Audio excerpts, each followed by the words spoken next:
Don in London, hello, November 19th, 2009.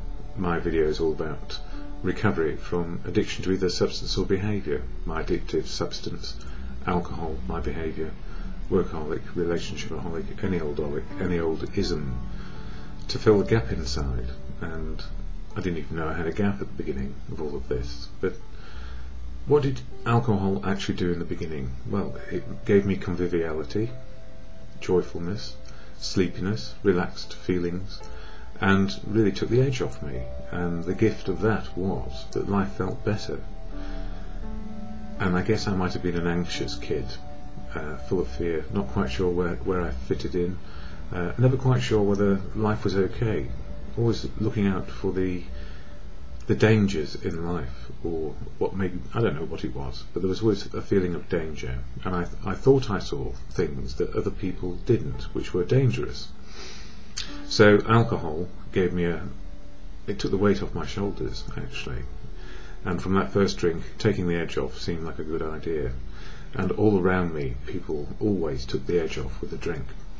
So I was in good company, and I joined in merrily. And it was only decades later I realised, not only had I taken the edge off me, but I'd become dependent and then addicted to a substance which had me in the grip, and it was killing me. And I didn't realise just how bad it was until I was in the addiction itself. And that's the gift of ignorance, because I was in the company of people who drank just like me, or at least I thought they did. As you can hear, there's bottles being thrown into a great big bin outside a restaurant where I live, and I hear that at least 2 or 3 times a day, an absolutely great big skipful. But it could have been my waste bin, actually, sometimes, throwing out that many bottles, I feel. So the gift today is I don't drink one day at a time, and that gift means that I get my life back, and my life continues to grow incrementally one day at a time. Or it just stays in a place where I can understand the balance of the good and the bad of life and what it offers. So I feel in a safe place, and part of what makes me feel safe is being in a fellowship where it's okay to be sober and it's okay not to be drinking, so that I learn how not to drink in society, community and family, and feel secure in my own skin, comfortable. So that fellowship, which has helped me along the way, is AA, Alcoholics Anonymous, full of unique, authentic people. So I never speak for the fellowship or people in the fellowship. I never do that. I just speak about my experience, strength and hope of how it helps me. And I share literature and the AA statement of intent, which keeps it very narrowly focused on fellowship and a desire not to drink. So here is the AA statement of intent. Alcoholics Anonymous is a fellowship of men and women who share their experience, strength and hope with each other, that they may solve their common problem and help others to recover from alcoholism. The only requirement for membership is the desire to stop drinking. There are no dues or fees for AA membership. It's totally free. We are self-supporting through our own contributions. Wouldn't mind if, well, we all give a little bit if we can. AA is not allied with any sect, denomination, politics, organisation or institution, does not wish to engage in any controversy, neither endorses nor opposes any causes. Our primary purpose is to stay sober and help other alcoholics to achieve sobriety. And alcoholics come from every strata or level of society as it's organised, from the fabulously rich to the fabulously poor, and somewhere in between are we all. And at the extremes it's hard. Whether you're rich or poor, it's very, very hard. The extremes of life, and that's where alcohol takes us, to the extremes of feelings of fear, putting on a brave face, and ego in my case, and having little or no courage, faith or confidence to face what's going on around me. But by going to meetings daily, and I went to one last night which was great, and it's normally about 20 or 30 people, but it seemed to be about double that size last night, and a great share from somebody who's been sober 20 years and more, and it was good to hear them. I can't share explicitly, but I can share the impact it had on me. It made me want to keep on coming back. Not only them, but the newcomer in the room with less than 24 hours sober, who contributes equally to the person who's got 20 years by their presence and by their story and by their experience, strength and hope. So we're all in the one moment, the same day, just for today. Aren't we lucky? And the Daily Reflections reading today, which this book covers the 12 steps of action for individuals and something about the 12 traditions which hold the fellowship together. So November is about step 11, prayer and meditation. And it says here, I was slipping fast for November 19th. We AAs are active folk enjoying the satisfactions of dealing with the realities of life, so it isn't surprising that we often tend to slight serious meditation and prayer as something not really necessary, so we can forget it.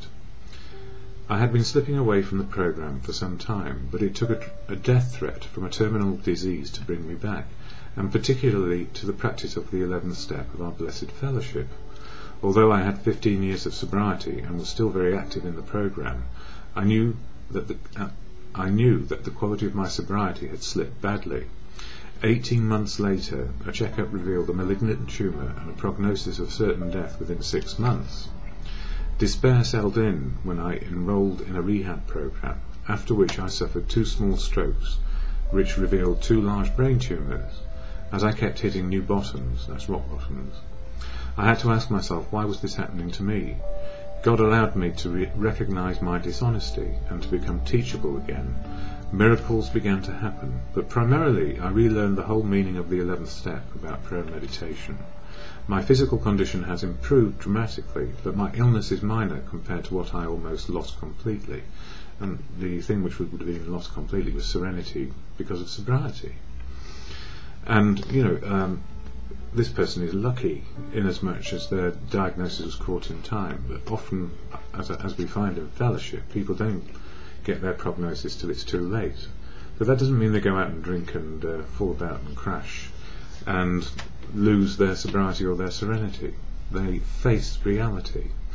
And somebody who has got a condition which nearly killed them, that's type 1 diabetes. It was not diagnosed for a long time properly.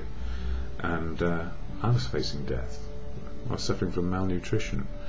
And one thing I didn't fear somehow was when it was diagnosed that I didn't know beforehand and I wasn't quite right, but afterwards when I was diagnosed and I kept on track and didn't have a calamity which was going to knock me off into a place of dependence back on booze, I was extraordinarily grateful, because the way I used to handle everything, sorry I'm just checking the time, the way I used to handle everything was to take the edge off with a drink. So serenity does work, and in fellowship we face reality, that is the ups and downs of life, the health, the good health and the bad health or poor health. And when we're up against it, we don't necessarily think, well, a drink would actually put this right and make me feel better. And the actual truth is we learn that drink will never make things better. It may give us oblivion from the fear or the anger or the rage. But if we're in a spiritual condition which says, let's look at life with a bit of courage, faith and confidence that we can just do the next right thing, there is no recourse to alcohol, because it won't make it better. No drug. Might take the pain away if that's what we need, but that's under medical supervision.